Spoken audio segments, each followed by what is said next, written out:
Insoms, what's going on? Atpt coming at you live. It's been a few days.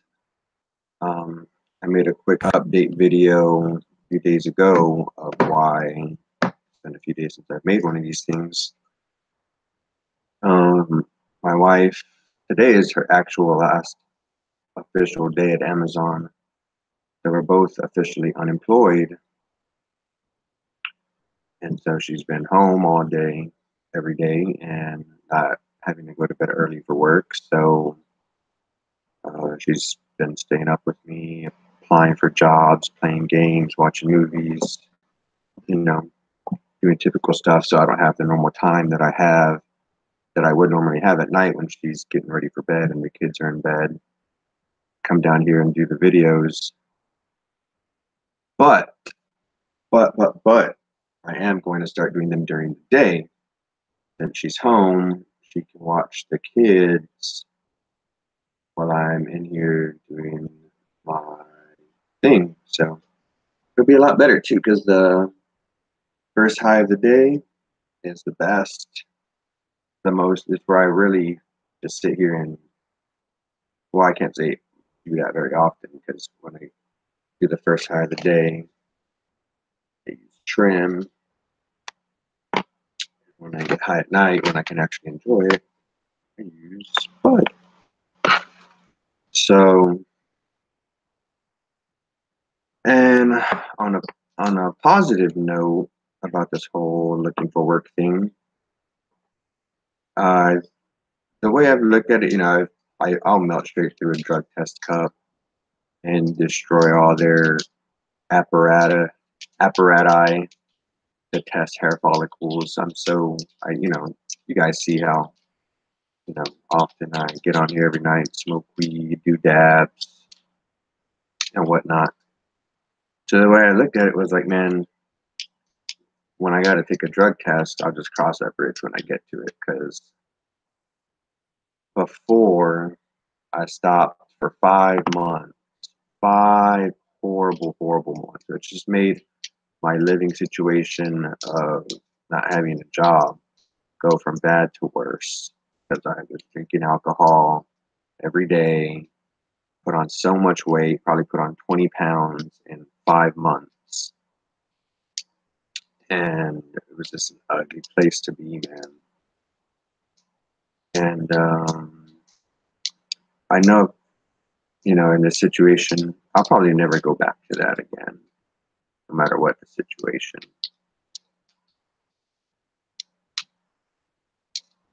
But it's just,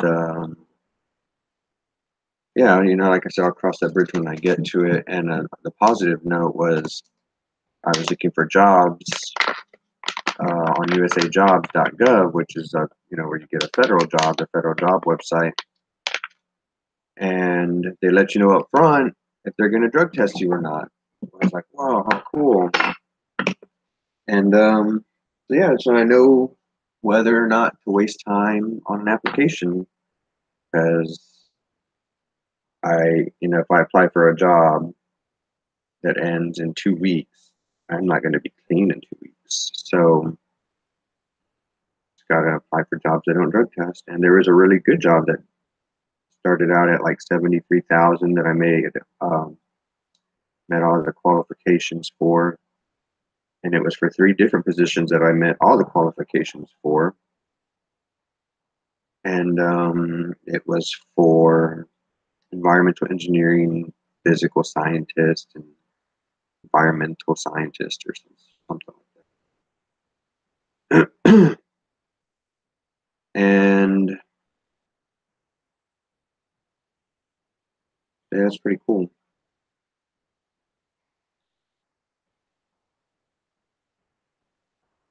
And hopefully this time it won't take months to find some kind of steady work. I don't suppose it will, but with our luck, you never know.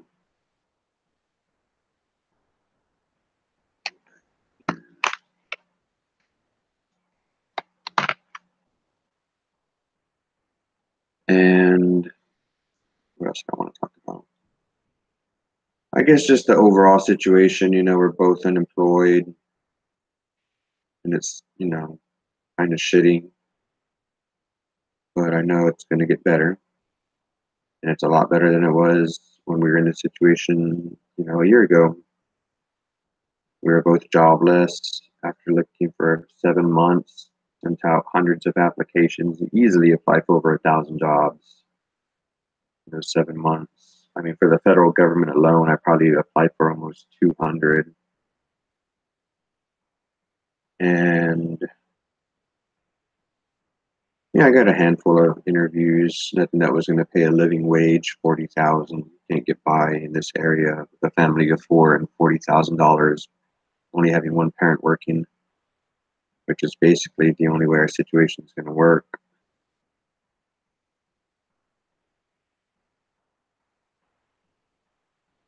And yeah, we're like yesterday, my daughters had a great day. They played in their swimming pool, ran around their backyard, got to swing and slide on their little playground area. The dog got to run around and have a good time. Uh, just overall a better atmosphere as opposed to being cooped up in on the third story of a shitty little 800 square foot apartment for people and a dog.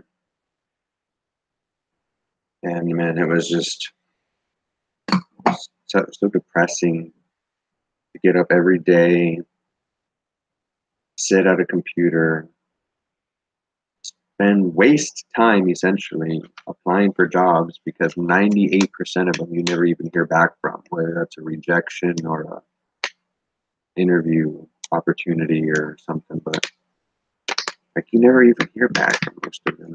I just got like notifications for jobs that I applied for a long time ago. And I applied for so many different jobs, everything from a janitor to a research assistant, engineer, anything, whatever, everything in between.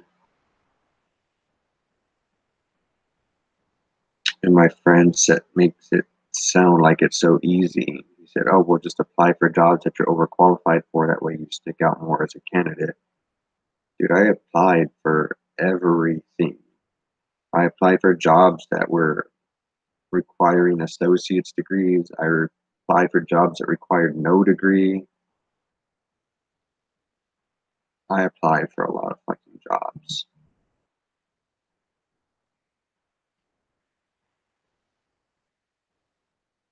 So chances are my wife will still likely get a job before I could with the Amazon experience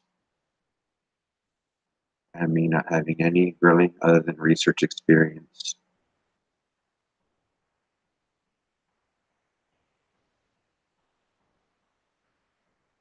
Oh, and another thing I want to talk about was that op-ed I wrote.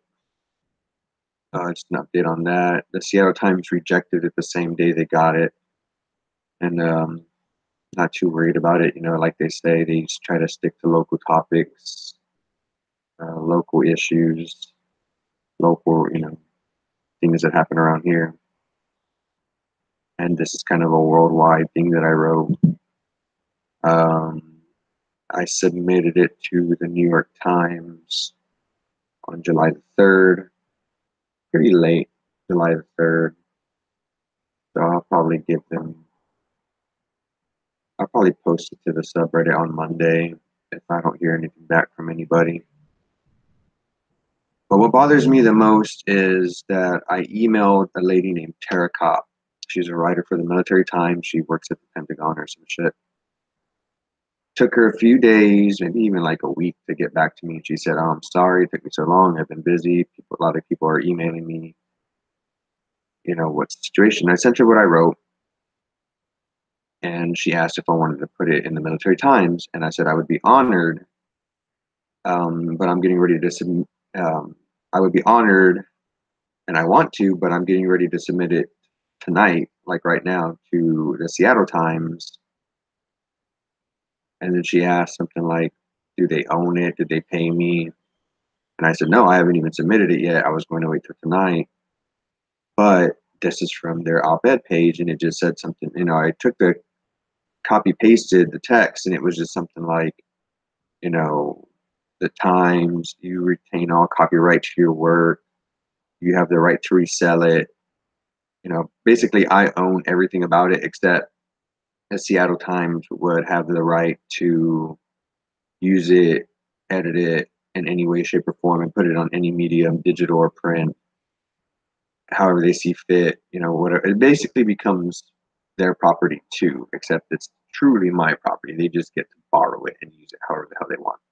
So I sent her that cutout, that text from their website, and I said, well, I'm pretty sure I own it still, or I own it still even if they accept it, and they just get to use it however they want. Basically what I just said. And then I told her that's what I'm taking away from this paragraph. And I haven't heard back from her. Shortly after that, I submitted it and got it rejected the same day. And then when it got rejected, I sent her the email saying, hey, the Times rejected it. If you'd like to use it still, or something like that. And I haven't heard back from her at all. Like, yeah, I would love to use it. No, I'm sorry I made that offer before, but I don't think we should go forward. I have heard zero back from her, which is a little concerning to me. Because either A, she's going to use what I wrote and take credit for it, which I hope she doesn't. God, I really hope she doesn't do that. Especially after I told her that I want to be the ambassador for this issue. I would hope she would want to give me the platform, knowing that I have other issues that I'm trying to bring to light. So I'm hoping, I can't put it past people these days, especially for someone like her who writes articles and needs stuff like that to get ahead. She can easily just take what I wrote, twist it, make it her own, and fuck me. I'm hoping that's not the case, but like I said, you can't put it past anybody these days. And what I'm hoping happened is that she just hasn't got back to me, which I know isn't very likely either. And I think the most likely thing that has happened is she isn't going to take it, isn't going to use it, but isn't going to email me either. Isn't going to have the courtesy to email me and let me know. And it's like, oh man, it's one of my biggest pet peeves these days is like, just fucking grow a pair of ovaries, balls, whatever, and just fucking tell somebody no. God damn, I'm a grown ass man. The Seattle Times rejected me. The New York Times is probably going to reject me. I don't give a fuck if the Military Times rejects me. Just tell me no. I don't give a fuck. It's so stupid and childish that people play these fucking games. Man up. Fucking grow a pair. Say yes or no. It's very simple. God damn. Got to my. I need to calm down. Shit's so aggravating.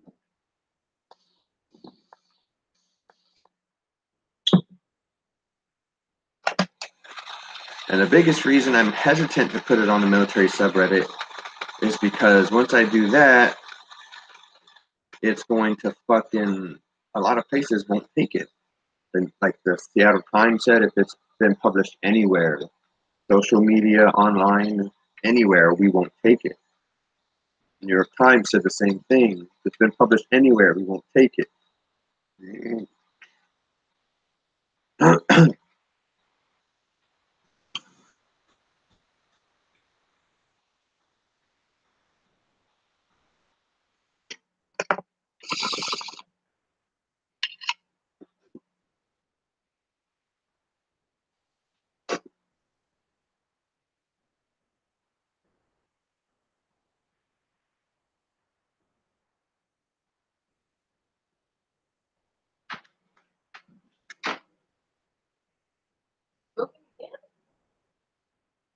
Again, I never did it before. Real quick with this.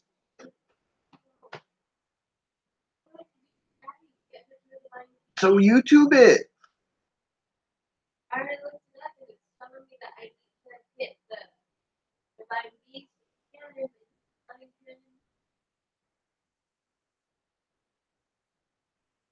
All right, I'll be inside in a minute. I got you.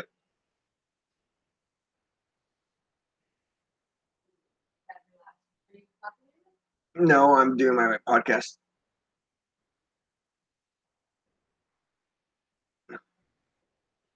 I did when you worked, and I had time in the evenings to do it. Allah, why do you got to flip me off? I'm just speaking the truth. Not being rude. I'm just saying I did them at night when I had time, when I could get an hour to, sit here and smoke and talk.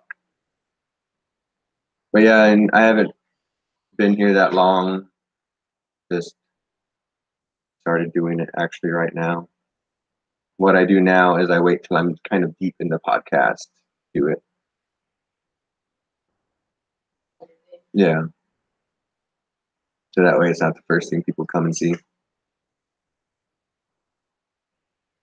So I try to talk for 10, 15 minutes plus.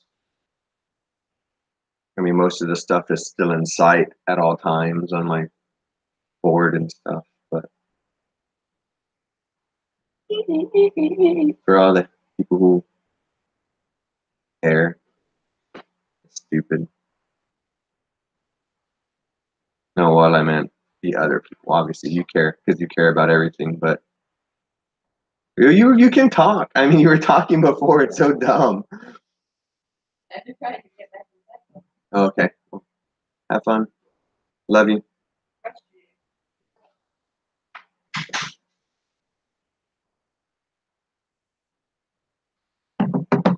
So, yeah, back to like I was saying, shit is so aggravating. Grow up. You fucking made the offer. If you don't want to do it now, just let me know. I ain't gonna take it personal. I ain't gonna cry. I ain't gonna try to sue you. I ain't gonna try to do shit. But move fucking on. On to the next. Somebody will take it.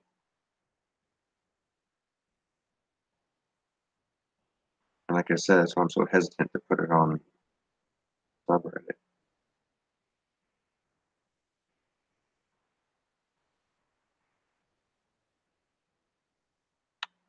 But whatever. I'll give New York Times a few more days. Then I'll look up the LA Times.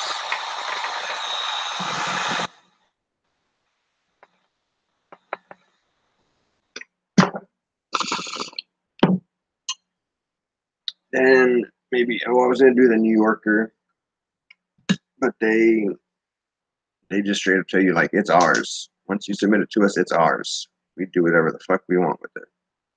And I'm trying to retain some control over it, but it's so aggravating.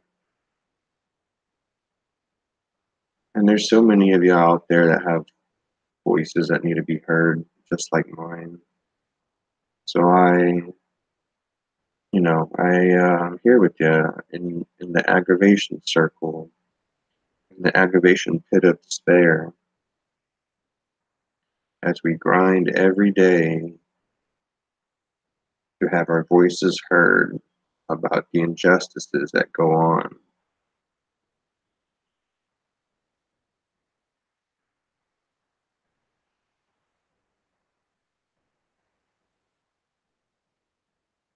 But times are changing.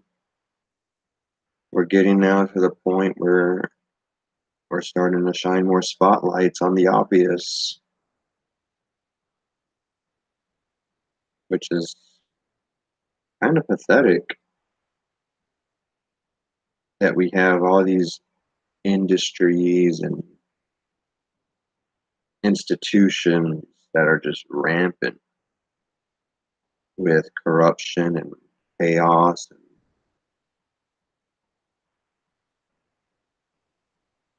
all that ridiculousness, and people just put their blinders on and kept their mouth shut most of the time. But those days are closer to ending, it seems like, with all these movements. People are just getting tired of other people's shit.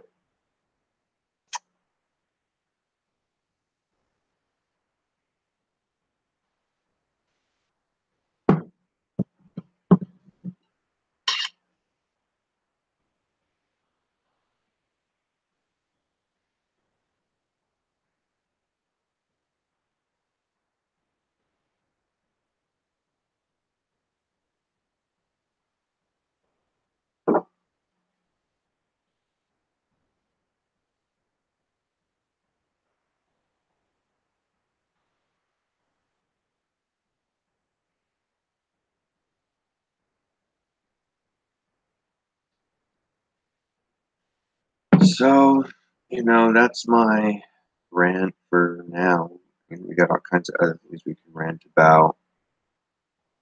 The whole separating families thing is still going on, even though it's ended. They're trying to put them back together now, and it's kind of ridiculous. And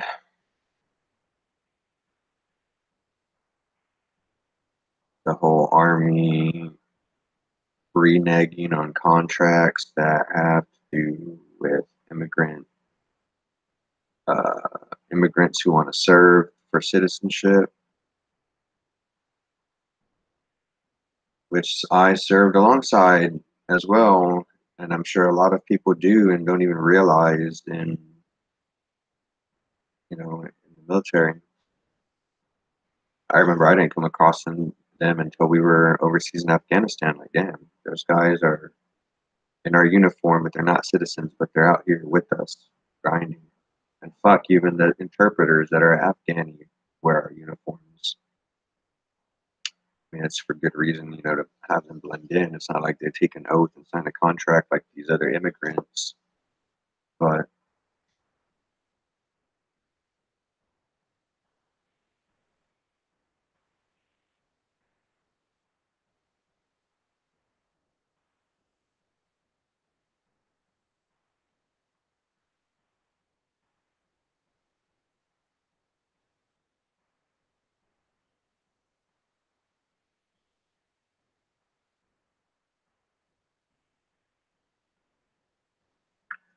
yeah, guys, like I said, we're in this pit of despair, but don't ever let it keep you there. It sucks. It's aggravating. Doesn't make any sense. But you just got to keep grinding on, man. Grind away, find a way. Just got to keep keeping on, man. And yeah, that's how it goes. That's life, right? Constantly going to be knocking you down, and you got to constantly be knocking it back. So, I guess I'm going to end it here. I will catch you tomorrow. And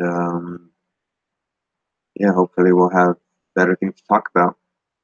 Peace out, in songs.